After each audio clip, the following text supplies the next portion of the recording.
কবিতাৰ শিৰোনাম পুৱাৰ সুবাস।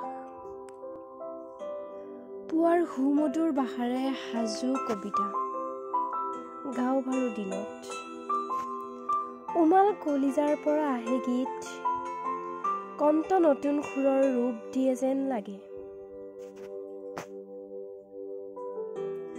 গছৰ আগৰ মইনা পাখিটি কুকু মাতে মোৰ মন কাঢ়ি নিয়ে। পুৱাতে মই কিবা নতুন সুৰৰ যে আঁকোৱালি দিওঁ, ঠিক তেনেকুৱাই লাগে। পুৱাৰ কুঁৱলীয়ে মোক কুঁৱলীৰ মাতত তিতাই লৈ যায়। মই ৰাতি মোৰ ভাগত থাকি পুৱাত চাৰিও কাষৰ প্ৰেমত যেন পৰি যাওঁ তেনেই লাগে। মোৰ সুখৰ মিঠা মিঠা মাতে পুৱাক আঁকোৱালি কৰে, মোক আচলেৰে ডাকি ৰাখিছে তেনেই অনুভৱ হয়।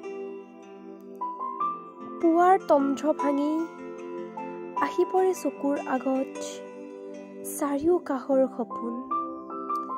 সপোনত তিতিলো মোচাল এৰিলে, কোনেনো দিয়ে এনেকুৱা দেখা, তাৰ প্ৰমত পৰি হৈ যাওঁ একা বেকা। পানীয়ে নোৱাৰে তিতাব, জুয়ে নোৱাৰে জ্বলাব, মাথো পুৱাৰ প্ৰেমত থাকো।